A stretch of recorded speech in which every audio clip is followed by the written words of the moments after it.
ओम शिवे यस्य पराभक्ति त्यागेपि रतिरुत्तमा अहेतुक कृपा सिंधुम शिवानंदम नमाम्यहम। শ্রী ভগবানের অশেষ কৃপায় আমরা আবার সমবেত হয়েছি স্বামী শিবানন্দজি মহারাজের কথা নিয়ে আলোচনা করব বলে। আমাদের আজকের আলোচনার বিষয়বস্তু শিবানন্দ বাণী। আমরা পড়ছি শিবানন্দ বাণীর দ্বিতীয় খণ্ড থেকে।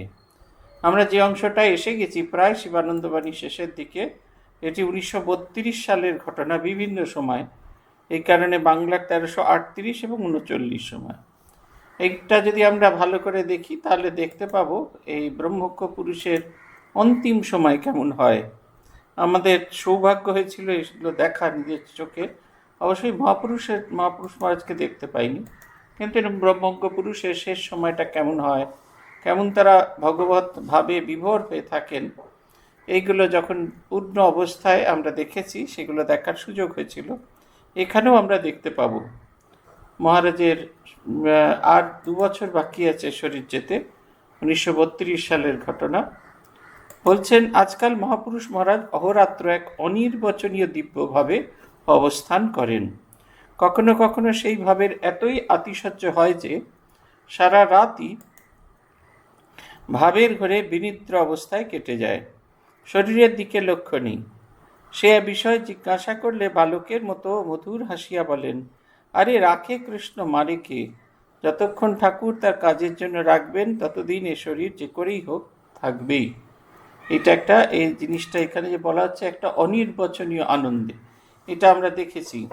বিশেষ করে লক্ষ্য করা গেছে পূজ্যপাদ স্বামী আত্মস্থানন্দজি মহারাজের ক্ষেত্রে।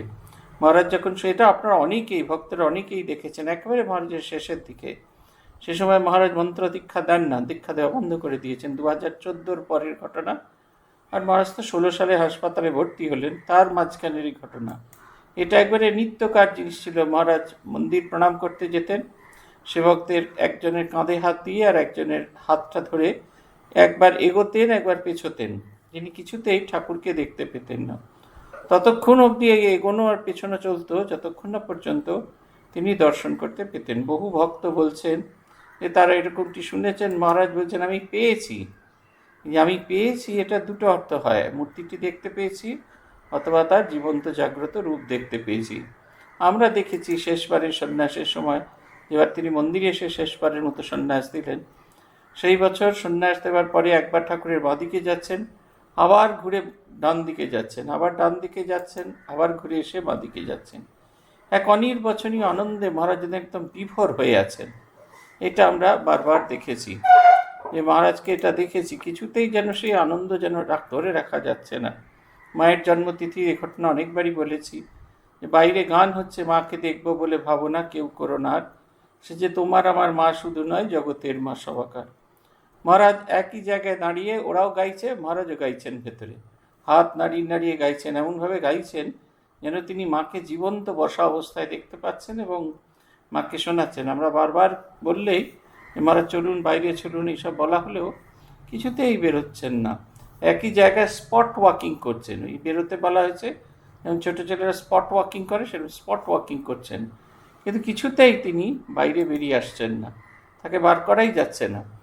তো পূজনীয় বিমলাত্মাজি যখন গিয়ে তখন তাকে বললেন যে মহারাজ, আপনি বাইরে না এলে মা খেতে পাবে, মা খেতে বসতে পারছেন না। তখন বললেন যে আমাকে কেন বলেনি, আমার জন্য মায়ের কেন খেতে কষ্ট হবে? সে ছোট্ট শিশু এরকম অস্থির হয়ে যায়, ঠিক সেই রকম। আমরা দেখেছি যে এখানে বলছেন একটা অদ্ভুত অনির্বচনীয়ভাবে। আমি সকালবেলা প্রণাম করতে গেছি সেদিনকে, মায়ের জন্মতিথি। আমায় জিজ্ঞেস করছেন, তুই জানিস আজকে কার জন্মতিথি? আমাকে বলছেন, ভুলেও থাকি, ভুলেও দেখি, ভুলে না মা একটিবার। আমি মাকে ভুলে থাকি, কিন্তু মা আমাকে একবারও ভুলে না, বুঝলি তো? আজকে কার জন্মদিন বল দেখি। তাহলে আজকে শ্রীমা সারদা দেবী। হ্যাঁ, আজ জগৎজননী শ্রীমা সারদা দেবীর জন্মদিন। এই যে একদম বিভোর হয়ে আছে, আনন্দে ভরপুর হয়ে আছেন। ভক্তদের বলছেন, আজ আনন্দময়ীর জন্মদিন, আনন্দ লুটে নাও, চতুর্দিক আনন্দ বিরাজ করছে, আনন্দ লুটে নাও। মনে হচ্ছে পারলেও না, শরীরটা খুব ভারী হয়ে গেছে, নাহলে ওইখানেই তিতিং তিতিং করে নাচ শুরু করতে পারতেন। তার যে নিজের আনন্দটা, এক অনির্বচনীয় আনন্দ, সেই আনন্দটাকে তিনি যেন চেপে রাখতে পারছে না। এইটা আমাদের দেখার সৌভাগ্য হয়েছে। আজকে যখন এটা দেখছিলাম তখন বারবার এইটার কথা মনে হচ্ছে। কখনো সেই ভাবের এত আতিশয্য হতো। ভূতেশানন্দজির ক্ষেত্রে আমরা দেখেছি, তিনি যখন কেউ আসতো দর্শন করতে, আমরা যখন প্রণাম করতে যেতাম, মহারাজ খুব স্নেহ করতেন, মাথায় হাত টাত বুলিয়ে দিতেন। তারপরে যখন ভালোবাসাটা খুব আর নিজে চেপে রাখতে পারতেন না, তখন তার মাথাটা বুকের মধ্যে করে নিয়ে এমনি এমনি এমনি করতেন। গণেশ মহারাজ বহু সময় বকাবকি করতেন, মহারাজ ওই পর্যন্ত, আর নয়। মহারাজ নিজেকে, এটা তার চেয়ে সেই অদ্ভুত আনন্দ, সেই আনন্দটাকে তিনি কোনোভাবেই আটকে রাখতে পারতেন না। এটা বলছেন না ভাবাতিশয্যে, শরীরের দিকে সামান্যতম লক্ষ্য নেই একদম। আর নিজে আত্মস্থানজিকে দেখেছি, ভূতেশানজির উপর কত কড়াকড়ি করতেন, কিন্তু তিনি নিজে যখন প্রেসিডেন্ট হলেন তখন এতটুকু শরীরের দিকে লক্ষ্য নেই। একদিন আমরা দেখছি যে গাড়ি চলেছে, পেছন পেছন বিমলাত্মাজি হেঁটে হেঁটে যাচ্ছেন। মহারাজ সন্ধেবেলায় প্রণাম করতে গেছেন, তারপরে মহারাজ তো প্রণাম করে নিচে এসে দাঁড়িয়েছেন, আর ভক্তেরা ওপরে দাঁড়িয়েছেন। মহারাজ হাত দিয়ে ডাকছেন, এসো এসো প্রণাম করবে বলে। ভক্তরা বলছে, না মহারাজ, এইখান থেকেই ভালো আছি। তাপস মহারাজ পেছনে চুপটি করে দাঁড়িয়েছেন। তাপস মহারাজকে দেখে একজন ভক্ত সিঁড়ি দিয়ে নামছেন না। তা মহারাজ গাড়িতে উঠে গেলে আমরা ফিরে আসছি, মহারাজের সঙ্গে দেখা হলো, এমন কী ব্যাপার আপনি এই সময়? বলছে, আর বলো না। মহারাজ প্রণাম করে এসে নিচে দাঁড়াবেন আর সকলকে বলেন, চলে এসো চলে এসো, এখানে এসে পায়ে হাত দিয়ে প্রণাম করো, পায়ে হাত দিয়ে প্রণাম করো। একবার অদ্ভুত ব্যাপার, পায়ে ব্যালেন্স পান না, কিন্তু ওই দাঁড়িয়ে দাঁড়িয়ে সবার একজন একজন প্রণাম করবেন, সবার মাথায় হাত দিয়ে আশীর্বাদ করবেন, নিজের 2 পকেট ভরা লজেন্স তার থেকে দেবেন, আবার সেবককে বলবেন 2-4টে লজেন্স নিয়ে আসতে পারিস না সঙ্গে করে, ফাঁকা পকেট নিয়ে কেন এসেছিস? এই যে অদ্ভুত, এই যে তার যে আনন্দ, সে আনন্দ যেন তিনি বিতরণ করছেন, কোনোভাবেই নিজেকে আটকে রাখতে পারছেন না। এটা একটা অদ্ভুত জিনিস, এটা আমরা কখনোই বলে বোঝাতে পারবো না। একটা অদ্ভুত একটা আনন্দের রাজ্যের মধ্যে তিনি বিরাজ করছেন। ভূতেশানন্দজির জন্মদিন নিয়ে আমরা খুব হই হই করতাম। মহারাজের ভীষণ রকমের আপত্তি ছিল, ভীষণ আপত্তি ছিল। এইরকম শেষ জন্মদিন 1998 সালে, 98তে জন্মদিন হয়েছিল কি না, মনে হচ্ছে 98তে জন্মদিন হয়নি, 97 সালে শেষ জন্মদিনে খুব বেলুন টেলুন চতুর্দিক দিয়ে সাজানো ছিল। আমরা এসেছিলাম, মহারাজ খুব অসন্তুষ্ট হলেন, কোনো রকমে কেকগুলো কেটে দিলেন। ক্ষেন্তানন্দজি এসেছিলেন শিলচর থেকে, তিনি দীর্ঘদিন মহারাজের সঙ্গে একসঙ্গে রাজকোটে ছিলেন।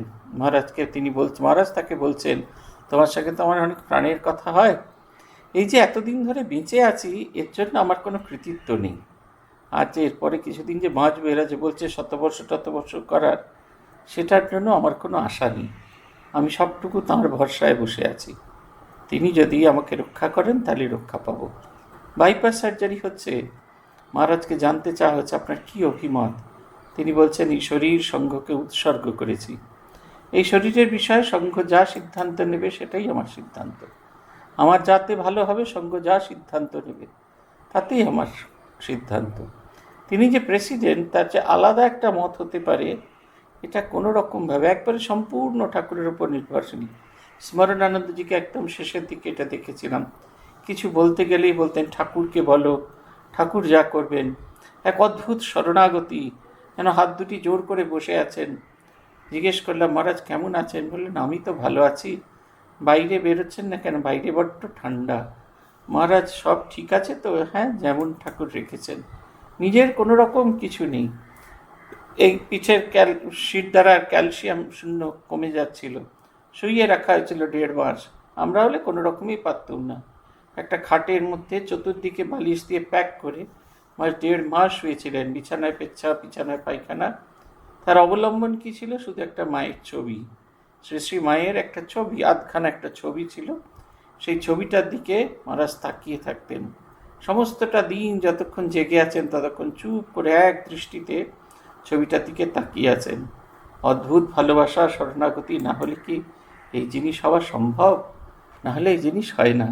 আমাদের তো হাসপাতালে ভর্তি করলে বিরক্তি লেগে যায়, কতবার ডাক্তারকে বলেছি কখন ছেড়ে দেবেন, কখন ছেড়ে দেবেন, কিন্তু কি শরণাগতি! মহারাজকে দেখেছি একবারে ডুবে আছেন। দীর্ঘদিন নিদ্রা না হইলে শরীরের পক্ষে তা উহা মহা ক্ষতিকর হইতে পারে। এইরূপ বলিলে তিনি বলিলেন, যোগীদের আবার ঘুমের প্রয়োজন কি?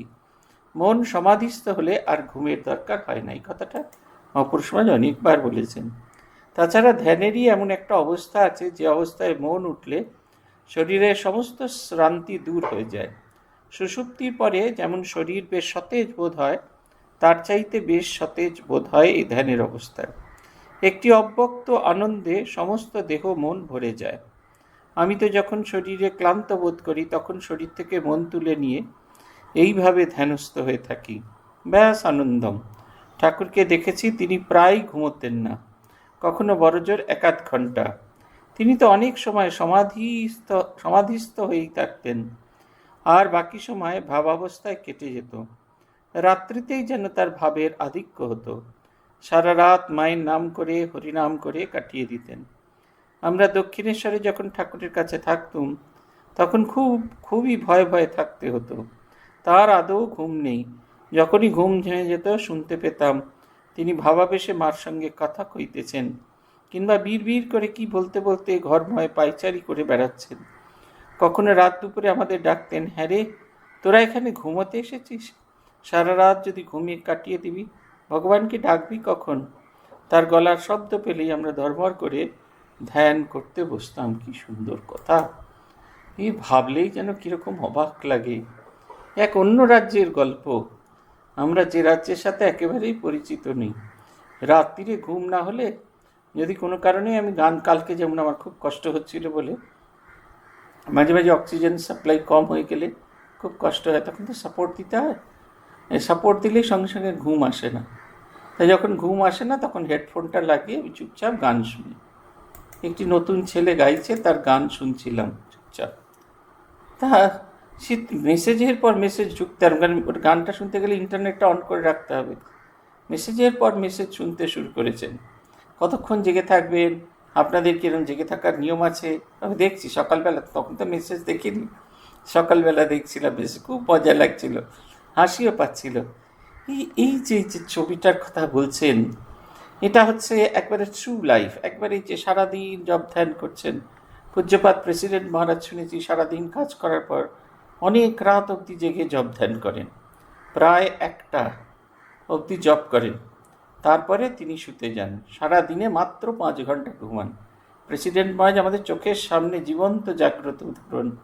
তার সারা শরীরে 97 বছরে যে পরিমাণ গ্লেজ আছে, যে পরিমাণ তারুণ্য আছে, এই যে সাধন ভজন জপ ধ্যান সমাধি হলে মানুষের কীরকম তারুণ্য আসে সেটা কিন্তু আমরা দেখে বুঝতে পারি। ভূতেশানন্দজিকে শুনেছি 2টো বাজলে আর তাকে কিছুতেই ঘুম পাড়ানো যেত না। অনেক কাণ্ড করে 10টায় ঘুমানো গেলেও কিন্তু 2টোর পর মহারাজ কিছুতেই ঘুমোতে চাইতেন না, বলতেন না এই সময় উঠে বসতে হয়। সেবকদের সঙ্গে রীতিমতো মহারাজের লড়াই চলত। শেষের দিকে মহারাজ যখন নিজে আর উঠতে পারতেন না, লড়াই করা বন্ধ করে দিয়েছিলেন। উনি শুয়ে শুয়ে জপ করতেন। রাত্রি 3টে থেকে বসে শুয়ে শুয়ে জপ করতেন। আত্মস্থানজির সঙ্গে এরা পেরে উঠতো না। উনি ঠিক ওই রকম 2:30 পৌনে 3টে উঠে মুখ হাত পা ধুয়ে কাপড় জামা ছেড়ে মালা হাতে নিয়ে জপ করতেন। সেবকের যাতে সাহায্য না লাগে সেই কারণে রাত্রিরে শুতে যাওয়ার সময় ওনার কাছে কতগুলো জিনিস থাকতো। একটা হচ্ছে ঘড়ি, একটা হচ্ছে টর্চ, আর একটা হচ্ছে জপের মালা, গঙ্গা জল। এই 4টি জিনিস তার কাছে থাকতো। তিনি বেশ সুন্দর করে আসনের উপর বসে শেষ বয়স অবধি পা মুড়ে বসে জপ ধ্যান করতেন। হাসপাতালের 1.5 বছরটাকে আমি কাউন্ট করছি না, বাকি সময়টা পা মুড়ে বসে ওই 2:30 থেকে একদম ভোর 5টা অবধি 2.5 ঘন্টা জপ আর ধ্যানেতে কাটিয়ে দিতেন। একদম বিভোর হয়ে থাকতেন। এই যে অভ্যাসটা সমস্ত রাত্রি ধরে জপ করা, এর মধ্যে আমরা হয়তো সারা রাত ধরে জপ করতে পারবো না, আমাদের শরীর বইবে না সারাদিনে কাজ করার পরে। কিন্তু এই যে আকুতিটা, ভগবানকে চাইবার যে আকুতিটা, এটা কিন্তু খুব ইম্পর্টেন্ট। এইটা যেন আমাদের মধ্যে সবসময় থাকে। এই যে তাঁর আকুতি, মহাপুরুষ মহারাজ এরা এসে রাত্রি যদি ঘুমায় তাতে তো ঠাকুরের কিছু এসে যাচ্ছে না। ঠাকুর বলছেন, হ্যাঁ রে, ঘুমোতে এসেছিস, এখানে ঘুমোতে এসেছিস, সারা রাত যদি ঘুমিয়ে কাটিয়ে দিবি তো ভগবানকে ডাকবি কখন? এটা হচ্ছে কথা। এই যে নিজের ভেতরে একটা জিজ্ঞাসা তৈরি করেছেন, ভগবত জিজ্ঞাসা, ভগবানকে পাওয়ার যে ইচ্ছাটা জাগিয়ে দিচ্ছেন। শিবমায়ানন্দজি মহারাজের খুব সুন্দর সুন্দর ভূতের গল্প বলতেন। একটি ভূতের গল্প বললেন আমাদের, যে একটি গুফায় একজন দম্পতি, সাধক দম্পতি একবার মারা যায়। তারপরে সেই গুফায় যখনই কেউ কোনো সাধন ভজন করবার জন্য থাকতো, সে যদি অনেক রাত অবধি, এই ভোর অবধি ঘুমোতো, তাহলে সঙ্গে সঙ্গে সেই একটা অশরীরী বাণী শোনা যেত, ধাক্কা মেরে ঢেকে দিয়ে বলতো, সোনে কে লিয়ে আয়ে হো তো ভগবত সাধনা কব হোগি। বলছে সেই ভয়ের চোটে সবাই জেগে উঠতো, কেউ ওই গুফায় থাকতো না। শিববানজি থেকেছেন, বললেন আমি তো ভোর ভোর উঠে জপ করতে বসি, সেই কারণে সেই অশরীরী বাণী আমাকে স্পর্শ করতে পারেনি। কিন্তু উনি শুনেছেন বহু সাধুর কাছে যে কেউ যদি বেলা অবধি ঘুমায়, ওই অশরীরী বাণীটা ডেকে দেয়। মহারাজ বলতেন আসলে অশরীরী বাণী ঠিক নয়, ওটা হচ্ছে আমাদের ভেতরের অন্তরাত্মা, সে আমাকে জাগিয়ে দিচ্ছে। আমাদের ভেতরে যত অ্যালার্টনেস আসবে, তত অন্তরাত্মা আমাদের ভেতরে অ্যালার্ট হয়ে যাবে, এটা হচ্ছে কথা। আজকে এক জায়গা থেকে এসেছিলেন ভিজিলেন্স, ডিপার্টমেন্ট অফ ভিজিলেন্সে, তাদের একটা সেমিনারে বলতে হবে ভিজিলেন্সের প্রয়োজনীয়তা।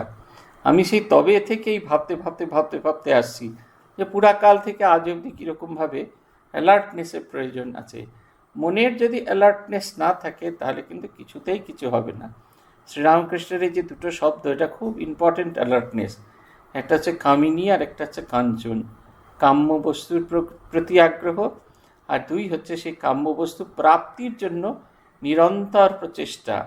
এই দুটোকেই পরিত্যাগ করতে হবে। অতিরিক্ত কাম্য বস্তু, অতিরিক্ত শব্দটাকে তিনি ব্যবহার করছেন, যেটা হয়ে যাচ্ছে তার চেয়ে বেশি প্রয়োজন নেই। এই যে অ্যালার্টনেসটা, এই অ্যালার্টনেসটা ভীষণ প্রয়োজন। এবং যে মন অ্যালার্ট হয়ে থাকে, যে মন অ্যালার্টলি থাকে, সে মন হচ্ছে ভিজিলেন্ট, সে হলো অতন্দ্র মন। কিছুদিন মহাপুরুষ মহারাজের একটি বিশেষ অবস্থা হইয়াছিল। যত লোকই তাহাকে দর্শন ও প্রণাম করিতে আসত, সকলকেই তিনি প্রণাম করিতেন ভক্তি ভরে, করজোরে। মঠের প্রবীণ বা নবীন সন্ন্যাসী, ব্রহ্মচারী, ভক্ত নরনারী, বালক বালিকা, দর্শনকাঙ্ক্ষী সকলকে তিনি দেখা মাত্র আগে যুক্ত করে মাথা ঠেকাইয়া প্রণাম করিয়া জিজ্ঞাসা করিতেন কুশল প্রশ্নাদি। তাহাতে সাধুভক্তগণ সকলেই খুব অভিভূত হইয়া যাইত। আর যত সাধুভক্ত আসিতেন তাহাকে দর্শন করিতে সকলকে কিছু না কিছু না খাওয়াইয়া তিনি তৃপ্ত হইতে পারিতেন না। বিশেষ করিয়া কুমারী ও বালক নরনারায়ণদের ফল মিষ্টান্নাদি পরিতোষিকপূর্বক খাওয়ানো চাই। এইটা একটা খুব সুন্দর জিনিস। প্রত্যেকের ভেতরে যখন তিনি নারায়ণকে দর্শন করছেন, তাই নারায়ণ আগে আমাকে প্রণাম করার আগেই তাকে আগে প্রণাম করছি। সাধারণ যে নিয়ম হচ্ছে, আপনাকে যদি কেউ প্রণাম করে আপনি প্রতিপ্রণাম করতে পারেন, কিন্তু যখন আগেই আপনি প্রণাম করছেন, তার মানে নিশ্চিত করে দেবতা দর্শন হয়েছে। আত্মস্থানন্দজিকে দেখেছি, দুজনকে দেখেছি বলতে শুনেছি আমি। একটি অল্প বয়সী মেয়ে দীক্ষা নিতে এসছে, তার মা দীক্ষা নিতে এসেছিল। মায়ের দীক্ষা হচ্ছে দেখে মেয়ে মহারাজকে গিয়ে বলল, মেয়েকে তাপস মহারাজকে বলেছিল আমারও দীক্ষার ব্যবস্থা করে দিন। 10 কি 11 বছরের মেয়ে। মহারাজ বললেন 1-2 বছর থাকো না, তারপরে মহারাজের কাছেই হয়ে যাবে দীক্ষা। কিন্তু সে ছাড়নেওয়ালা মেয়ে নয়। মহারাজের সঙ্গে দর্শন দেখা করতে গিয়ে মহারাজকে ধরে বসলেন, মহারাজ মায়ের দীক্ষা হবে, আমার দীক্ষা হবে না? কেন আমার দীক্ষা হবে না? তুমি আমার দীক্ষার ব্যবস্থা করে দাও। মহারাজ হাঁ করে তার দিকে তাকিয়ে আছেন। তারপরে মহারাজ বিমলাত্মাজিকে ডেকে বললেন, ওকেও দীক্ষার ব্যবস্থা করে দাও, মায়ের সাথেই দীক্ষা হোক, তাহলে মন্ত্রতন্ত্র ভুলে গেলে মা ওকে সাহায্য করতে পারবে। সেই কন্যাটিকে মহারাজকে দিয়েছিলাম দেখতে, যে তুমি আমার মাথায় হাত দিয়ে আশীর্বাদ করো, তুমি আমার মাথায় হাত দিয়ে আশীর্বাদ করো। আর একজন বয়স্ক মহিলাকে দেখেছিলাম বলতে, যে তুমি আমার মাথায় হাত দিয়ে আশীর্বাদ করো, আমার মাথায় হাত দিয়ে আশীর্বাদ করো। সর্বজীবের ভেতরে সেই দেবসত্তা, সবার ভেতরে সেই দেবত সত্তা, এ যেন এক আধ্যাত্মিক পুরুষের জীবনের ঘটনা। একদিন রাত্রি প্রায় তখন 2টা হইবে, বিশ্ব প্রকৃতি শান্ত নিস্তব্ধ। মহাপুরুষটির ঘরে একটি সবুজ রঙের আলো জ্বলিতেছিল। তিনি বিছানায় সুখাসন উপবিষ্ট। সারা রাত 2 সেবক মিলে পালাক্রমে মহাপুরুষটির কাছে থাকেন এবং যাহা দরকার, যাহা সেবার প্রয়োজন হয় তাহা করেন। রাত 2টায় সেবকদের পালা বদলাইবার সময়। সেই সময় নির্দিষ্ট সেবক বিছানার পাশে আসিতেই তিনি গভীর গম্ভীর জিজ্ঞাসা করিলেন, কে?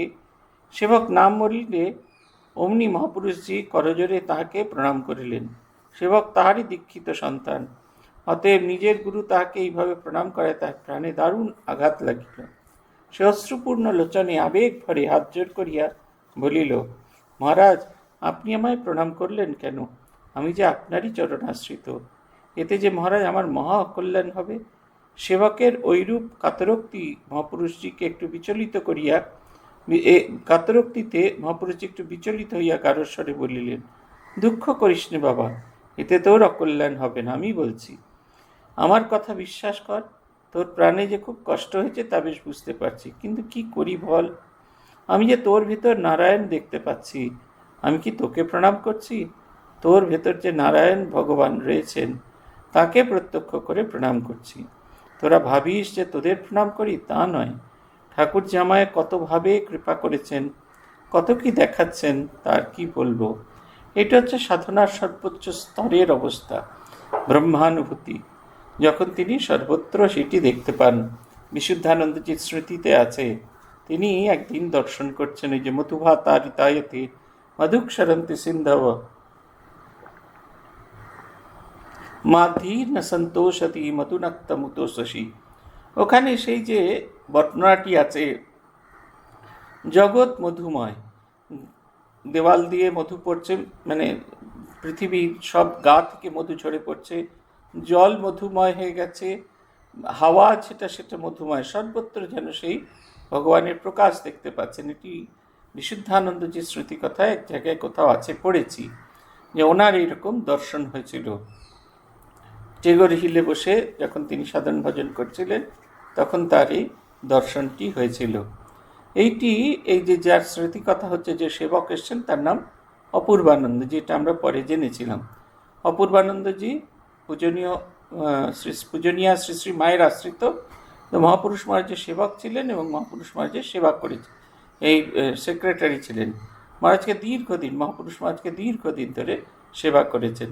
শেষ রাত্রিরে তিনি এসে উপস্থিত হতেন। তিনি চাইতেন 2টোর পর তিনি মহাপুরুষ মহারাজের কাছে থাকুন, তাহলে ওই ভোরবেলা মহারাজের সঙ্গে একসঙ্গে বসে তিনিও সাধন ভজন করতে পারবেন। তিনি এসে পৌঁছানো মাত্র মহাপুরুষ মহারাজ তাকে হাত জোর করে প্রণাম করাতে তার নিজের অকল্যাণ হবে এই ভেবে তিনি দুঃখ পাচ্ছেন। কিন্তু মহাপুরুষ মহারাজের কথাটা কি সুন্দর, আমি যে তোর ভেতর নারায়ণ দেখতে পাচ্ছি। গম্ভীরানন্দজি মহারাজ গিয়েছেন অমরনাথ দর্শন করতেন। অমরনাথ দর্শন করে তাকে নামানো হয়েছে, একটি ডুলিতে করে গম্ভীরানন্দজি মহারাজকে নিয়ে যাওয়া হয়েছে। অমরনাথ দর্শন করে কেবের বাইরে একটা জায়গায় নামানো হয়েছে।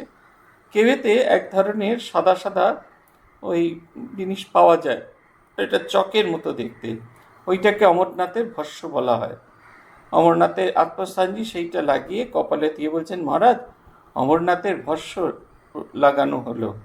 মহারাজ বলছেন, সত্যকৃষ্ণ, আমি যে ঠাকুরকে দেখলাম, তিনি শিবকে দেখতে পাচ্ছেন না, সর্বত্র তার ইষ্ট দর্শন করছেন। এই ইষ্ট দর্শন হলে এই বোধটা হয়। আমাদের গুরুরা খুব চেষ্টা করেন আমাদের ভেতরে এই ভাবটিকে জাগানোর জন্য, কিন্তু এই ভাবটিকে তারা জাগাতে পারেন না। তাই তারা সবসময় ওই একটি পদ্ধতি নিয়ে থাকেন, বিভিন্ন মন্দিরে গেলে চিন্তা করবে তোমার ইষ্টই ওই রূপটিকে ধারণ করে আসবে। আসলে এই যে ইনস্ট্রাকশনটার পেছনে এই যুক্তিটা কাজ করে। এটা অভ্যাস করতে করতে আমরা এমন একটা স্তরে উন্নীত হব যেখানে সবার ভেতরে নিজের ইষ্টকে দর্শন করতে পারব। এইসব বলিয়াই চুপ করিয়া গেলেন।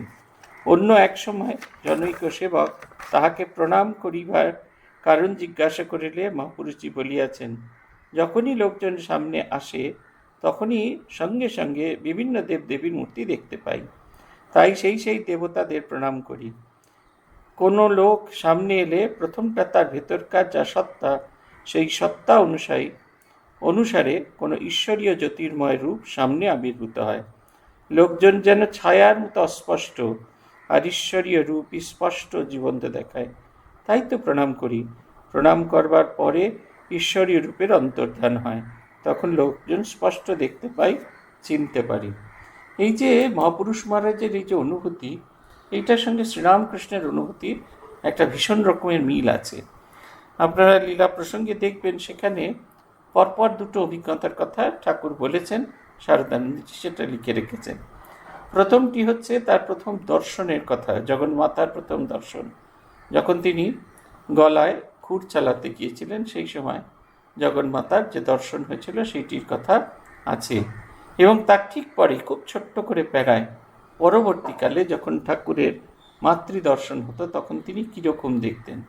ঠাকুর বলছেন, আমি দেখতাম ছায়া ছবির মতো। এই যে আমাদের, আপনারা যদি স্বপ্নাদিকে দেখতে পান তাহলে স্বপ্নাদির ছবিটা দেখুন, পেছনের যে অংশটা এটা ব্লার করা আছে, শুধু স্বপ্নাদিকেই দেখা যাচ্ছে। ঠিক এই রকম এইটা দেখলে এই ঠাকুরের কথাটা পরিষ্কার বুঝতে পারবেন। বলছেন পেছনে যে মানুষজন তারা যেন ব্লার শব্দটা ব্যবহার করা হয়নি, ছায়া ছবির মতো দেখাচ্ছেন। অস্তিত্ব আছে অথচ তারা স্পষ্ট নয়। দেবী মূর্তিকে জীবন্ত জাগ্রত দেখতে পাচ্ছি। দেখুন এইখানেও মহাপুরুষ মহারাজ বলছেন যে কোনো লোক সামনে এলেই প্রথমেই তার যা সত্তা, সেই সত্তা অনুসারে ঈশ্বরীয় জ্যোতির্ময় রূপ আবির্ভূত হয়। এই জগৎটা, এই জগতের মানুষজন যারা তাকে ঘিরে আছে, সবাইকে মিথ্যা বলে প্রতীত হয়। তাকে মনে হয় যেন এটা সত্য নয়, শুধুমাত্র এই দৈব সত্তাটি সত্য। তারপরে যখন সেই দর্শন হয়ে যায় তখন লোকজন যেন ছায়ার মতো এবং ঈশ্বরীয় রূপই স্পষ্ট জীবন্ত দেখানো যায়। তাই তো প্রণাম করি, প্রণাম করবার পরে ঈশ্বরীয় রূপটি মিলিয়ে যায়, তখন আবার সব লোকজনকে দেখতে পাই। আমরা এখন এইগুলো পড়তে পড়তে খানিকটা ভূতেশানন্দজির আচরণ একটু একটু করে বুঝতে পারি। মহারাজ সকলের সঙ্গে ডেকে ডেকে কথা বলতেন, গল্প করতেন। আমি তো ভাবতুম মহারাজ বোধহয় আমারই মতো টকেটিভ, তাই তিনি এরকম ডেকে ডেকে কথা বলেন। আসলে তা নয়, তিনি সবার ভেতর সেই ঈশ্বরীয় রূপকে দেখতে পেতেন, সেই ঈশ্বরীয় রূপটির সঙ্গে তিনি কথা বলতেন। কী সুন্দর করে! কালকেই একজন আমাদের গুরু ভাই বোন এসেছেন, আপনারা অনেকেই জানেন, সুকুমার কুণ্ডু। তিনি এসেছেন আমাদের এখানে। আমরা বললাম, সুকুমার কুণ্ডু ঘুরে গেল মুন্ডু, ভূতেশানজি বলতেন ওনাকে। তো সেই আমরা আলোচনা করছিলাম এটা নিয়ে, নিজে অদ্ভুত এক ভালোবাসা সকলকে বেঁধে রেখেছেন, ধরে রেখেছেন। শুধু যে ভালোবাসাটা সাধু ব্রহ্মচারীদের প্রতি তা নয়, সকলের প্রতি, চেনা অচেনা সকলের প্রতি এমন মিষ্টি ব্যবহার। যখন দূর থেকে আমরা প্রণাম করতাম তখনও একই রকম। আমার দুই বন্ধুকে নিয়ে গেছি, মহারাজকে প্রণাম করে বলছি, মহারাজ এরা আমার বন্ধু। তো মহারাজ জিজ্ঞেস করছেন, ওরা বলছেন, মহারাজ আমাদের কিন্তু এখান থেকে কোথাও দীক্ষা হয়নি। একজনের সৎসঙ্গে, একজনের বোধহয় ওই অনুকূলচন্দ্রের কাছে, একজন অন্য কোথাও, ওই বালক ব্রহ্মচারী। তা মহারাজ বললেন, যেখান থেকে দীক্ষা হোক, ভগবানের নাম তো পেয়েছ। ওদের মনের ভেতরে এত এটা মুদ্রিত হয়ে গিয়েছিল, এমন ছবির মতো হয়েছিল। পরবর্তীকালে ওদের সঙ্গে যখন দেখা হতো, মহারাজের স্মৃতি বলতে গেলেই ওদের ওই কথাটা মনে পড়তো। কি উদার ভাব! এই যে শ্রীরামকৃষ্ণের যে উদার ভাব, সেইটা তিনি এমনভাবে ওদের সাথে মিশলেন। মহারাজ ঠিক যেরকমভাবে আমাকে স্নেহ করতেন, আমাকে ভালোবাসতেন, আমার বন্ধুদেরও ঠিক তেমনি করে আপন করে নিলেন। আমরা যদি ফিরে যাই ঠাকুরের ভেতরে এই জিনিসটা দেখি। আর সবচেয়ে বেশি প্রকাশ হয় শ্রী শ্রী মায়ের মধ্যে। শ্রী শ্রী মায়ের যে সকলকে আপন করে নেওয়া। সরজুবালা বলছেন না, মাত্র একদিন দেখা হয়েছে, দ্বিতীয় দর্শনের দিন বলছেন, তাই তো মা আমি ভাবছি তুমি এখানে এসেছো, আমার তাই মন কেমন করছে। মা তখন বলরাম বসুর বাড়িতে আছেন, যখন সরজুবালা আর তার বোন সুনীতি এসেছে, এবং এসে তারা মাকে দেখতে না পেয়ে একটুখানি বসেছিল। খানিক বাদে মা ঘোড়ার গাড়িতে করে বলরামর বাড়ি থেকে চলে এলেন। মা কিন্তু জানে না, তখন তো মোবাইল ফোন ছিল না, টেলিফোনও ছিল না। মা বলছেন, ও তাই তোমরা এসেছো, তাই আমার মন কীরকম আনচান করছিল। এরা বলছেন, এসেছো মা, এই যে এসেছো মা কথাটা, তার থেকে তার মনে হচ্ছে মা যেন কতদিনের পরিচিত, কতদিনের চেনা। এই যে অদ্ভুত, সকলের ভেতর ঈশ্বরীয় ভাব দেখেন বলে তাদের পক্ষে খুব সহজে সকলকে আপন করে নেওয়া যায়। তাদের কাছে বৃন্দেজিও যেরকম, আবার রামচন্দ্র দত্ত, নরেন্দ্রনাথ দত্ত এরাও ঠিক তেমনই।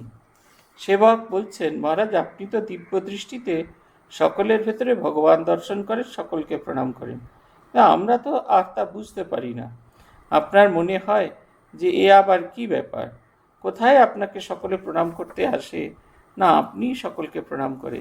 সাধু ভক্তদের মনে তাতে খুবই দুঃখ হয়, মনে নানা রকমের খটকা লাগে, আর অনেকে অনেক রকম ভাবেও। মহাপুরুষ বলছেন, তা ভাবলেই বা, আমি কি আর এসব নিজে করি? কেন যে করি তা অনেক সময় নিজেই বুঝতে পারি না, অবাক হয়ে যাই। তন্নে এর কি বুঝবে? এর ভেতরে ঠাকুর ছাড়া আর কিচ্ছু নেই। তিনি যেমন করাচ্ছেন তেমনি করছি, যেমন বলাচ্ছেন তেমনি বলছি। ঠাকুর যে সব শরীরটাকে আশ্রয় করে কত লীলাই না করেছেন তা কাকেই বা বলি, কেই বা বুঝবে। তোমরা তো ছেলে মানুষ, বালক। এ সময় মহারাজ, হরি মহারাজ বা শরৎ মহারাজ যদি থাকতেন তো তারা এসব ঠিক বুঝতেন, আর আমিও তাদের কাছে প্রাণের কথা বলে শান্তি পেতাম। আর তাঁর যেমন ইচ্ছা তেমনই হবে। তাঁর পাঠা তিনি ঘাড়েও কাটতে পারেন, আবার লেজেও কাটতে পারেন। এখন দিন দিন শরীরের কর্ম যত কমে যাচ্ছে ততই ভেতরের কর্ম বেড়ে যাচ্ছে।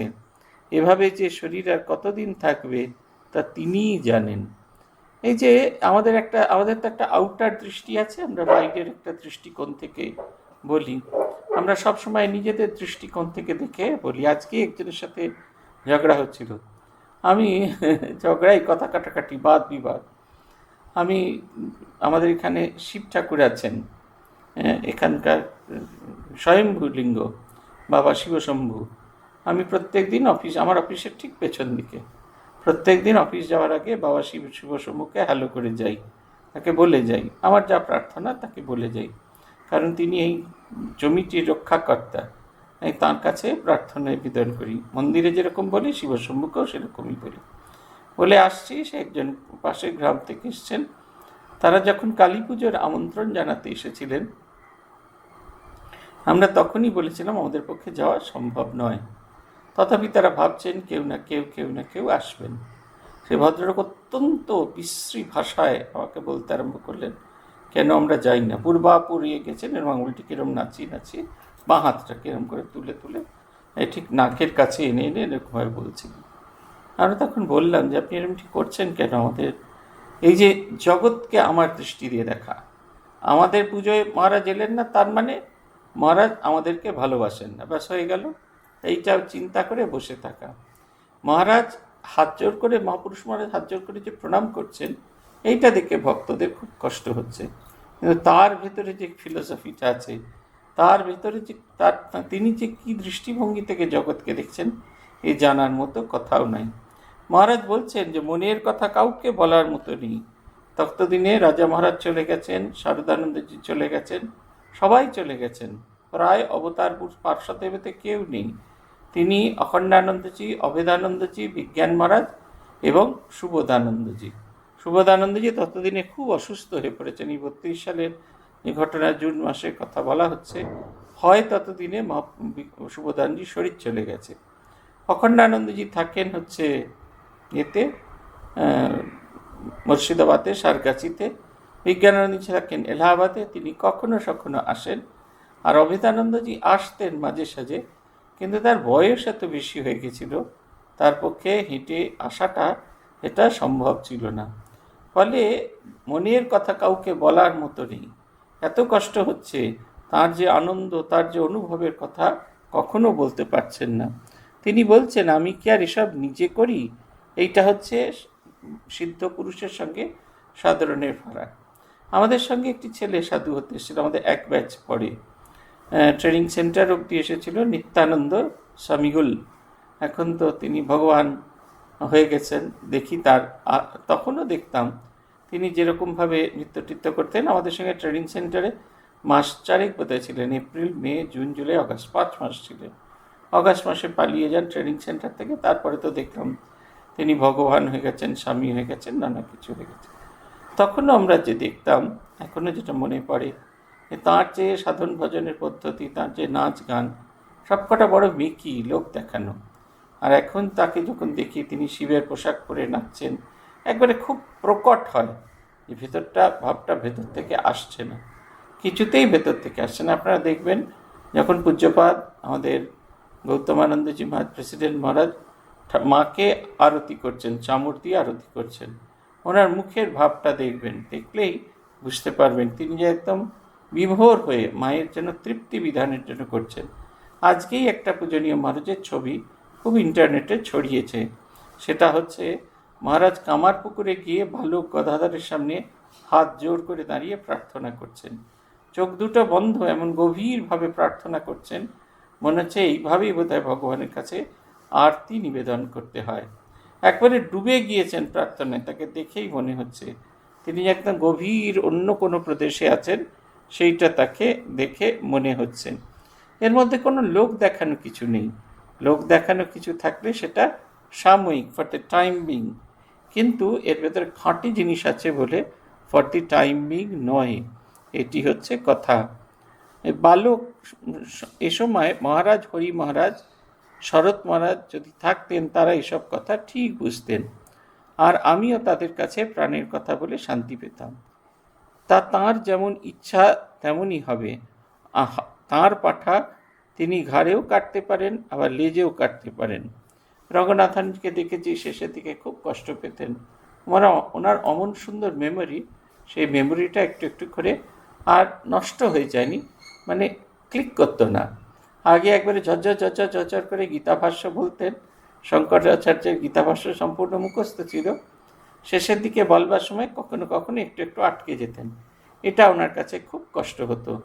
তিনি বলতেন, এইভাবে পরনির্ভর জীবনযাপন করার কোনো প্রয়োজন নেই। এইখানে চ্যানেল করে দেওয়া আছে, ওখানে করা হয়েছে, এখানে করা আছে, নানা জায়গায় নানা কিছু, সেইগুলো নিয়ে মহারাজকে বইতে হতো। আমার তো এখনও মনে হয় যে মহারাজ যখন আমাদের হাতে একটা চ্যানেল করেছিল, সেটা ছিল 7 দিন ধরে, যতদিন হাসপাতালে ভর্তি ছিলাম। সে যে কী অস্বস্তি হচ্ছিল, খালি একটাই প্রার্থনা, কখন এটা খুলে দেবে, কখন এটা খুলে দেবে। আর রঙ্গনাথ হাজমার ডান কাঁধে ওই চ্যানেল করা ছিল, সেটা পার্মানেন্টলি থাকতো। মহারাজ ওই নিয়েই ঘুরে বেড়াতেন, ওই নিয়ে মন্দিরে যেতেন, ওই নিয়ে জপ ধ্যান করতেন, ভলিবল খেলা দেখতে যেতেন, দীক্ষা দিতেন, সমস্ত কিছু করতেন। ওই বোধটাই তার ছিল না। এইটা হচ্ছে এই যে মহাপুরুষ মহারাজের জীবন দেখছি, ঠাকুরের জীবন দেখছি, মায়ের জীবন দেখছি, এই বোধটা আমাদের ভেতরে আসা দরকার। একটা দেহাতীত অবস্থায় নিজেকে উন্নীত করা। এই যত আমরা এই দেহাতীত অবস্থায় নিজেকে উন্নীত করতে পারবো, তত আমাদের জীবন সুন্দর হবে, তত আমাদের জীবন ভালো হবে, তত আমাদের জীবন আনন্দময় হবে। শ্রী ভগবানের কৃপা হলে আগামী দিন নতুন অধ্যায় থেকে পাঠ করা হবে। ওম প্রণতানাম প্রসীদত্বম দেবী বিশ্বার্তিহারিণী ত্রৈলোক্যবাসিনামিড্যে লোকানাম বরদা ভব। ওম শান্তি, ওম শান্তি, ওম শান্তি। হরি ওম তৎসৎ। শ্রীরামকৃষ্ণার্পণমস্তু।